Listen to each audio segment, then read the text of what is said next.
Have you ever felt like you are just running on a treadmill, but the scenery never actually changes? I mean, you are putting in the work and you are showing up, but 3 weeks in, you look in the mirror or you check your bank account and it is just nothing. It is frustrating as hell. And honestly, it is the reason I almost quit this YouTube channel back when I had like 12 subscribers and most of them were my cousins. We are told that big success requires big action, but what if that is just a total lie we have been fed? I was reading this book and it shifted everything for me because it talks about this idea that tiny changes, like just 1% better every day, can make you 37 times better in a single year. But on the flip side, if you get 1% worse every day, you basically drop down to zero. It is like compound interest, but for your brain and your life. You know how people talk about money growing in a bank account? Habits do the exact same thing, but for some reason, we expect a straight line. We think, okay, I went to the gym today, so tomorrow I should look like a fitness model. How do I put this? Life just does not work that way. The reality is this weird flat curve that the author calls the valley of disappointment. I have been there so many times. It is that part where you are working on a business or a new hobby for a year and you see zero profit and no one is watching your videos and you just feel like a failure. This is where the pain is the highest, but the results are the lowest. But if you can just stay in the game long enough, that curve eventually spikes. Most people quit right before the spike happens, and I have been that guy more times than I care to admit. So here's the thing that really messed with my head. We are obsessed with goals. I used to set goals for everything. I wanted to hit a certain weight or make a certain amount of money or get these 500,000 subscribers.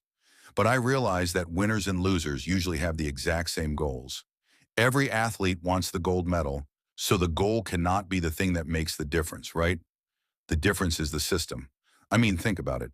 If you are a coach, your goal is to win a championship, but your system is how you recruit players and how you run practice. If you ignored the goal and just focused on the system, would you still get results? Probably.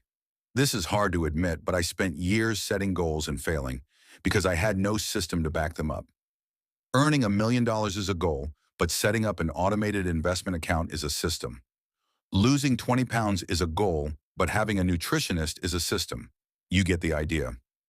Goals are good for setting a direction, but systems are what actually get you there. Plus, there is this thing called hedonic adaptation, where once you hit a goal, you are happy for like a week, and then you just want the next thing. It is a never-ending cycle.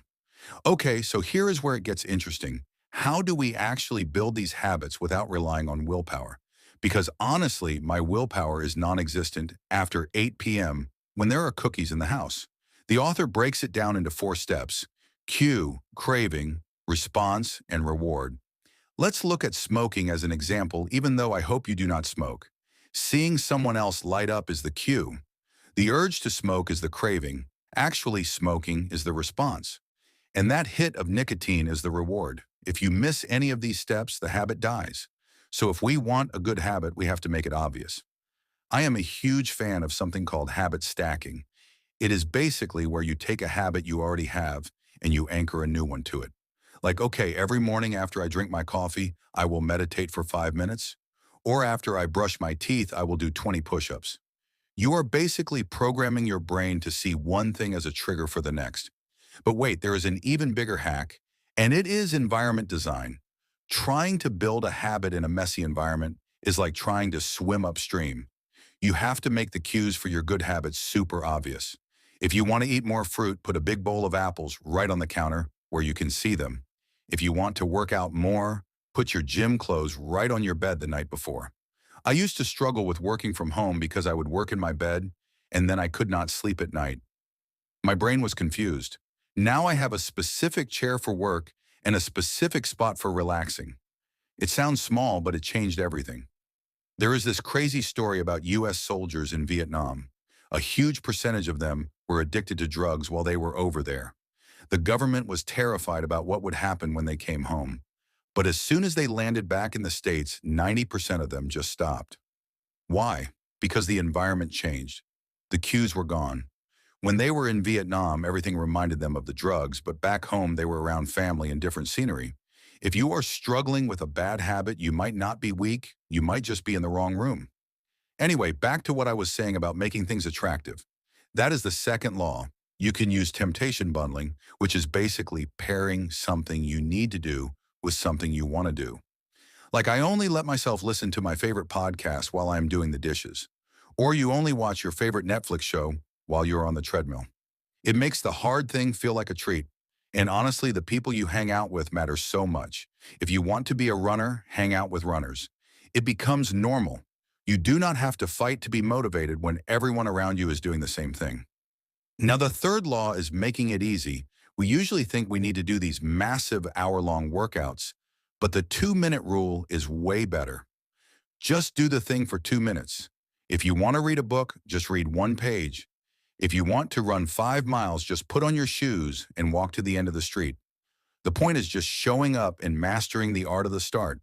You can optimize it later, but you cannot optimize a habit that does not exist yet. You have to reduce friction. If the gym is 30 minutes away, you are probably not going to go. Find a gym that is on your way home from work. Make it so easy that you would feel stupid not doing it. The last part is making it satisfying. This is where most of us fail because the reward for good habits is usually delayed. If you go for a run today, you do not lose weight today. You just get sweaty and tired. To fix this, you need an immediate reward. I love using a habit tracker. Just putting an X on a calendar feels surprisingly good. There is this story about Jerry Seinfeld where he said, "The secret to being a better comic is to write every day." He would put a big red X on his calendar for every day he wrote, and his only goal was to not break the chain. It does not matter if the writing is bad, just do not break the chain. I know what you are thinking right now. Does 1% really matter? Let me do the math for you. Let's say you want to listen to audiobooks. On day 1, you listen for 100 seconds, just 100. On day 2, you do 101 seconds. By day 42, you are only at 150 seconds. It feels like you are doing nothing, right? But if you keep that up for a full year by day, 365, you are listening for over an hour a day. That is like 20 books a year. The average person does not even finish one. You would be learning from the smartest people on the planet just because you added 1 second a day. It is wild when you actually see the numbers. I still mess this up honestly. Some days I am lazy and I skip my habits. But there is this rule I try to follow. Never miss twice. Missing once is an accident. Missing twice is the start of a new habit.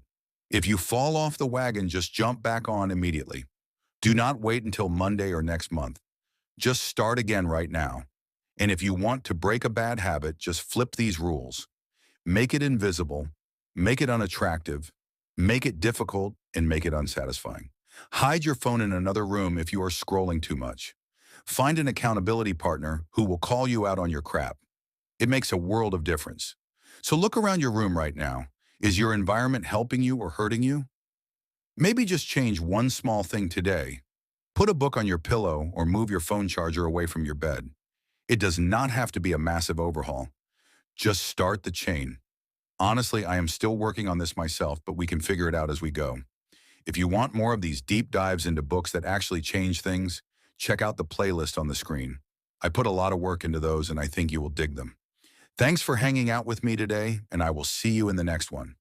Would you like me to find some specific habit tracking templates or apps that fit this not breaking the chain philosophy for you?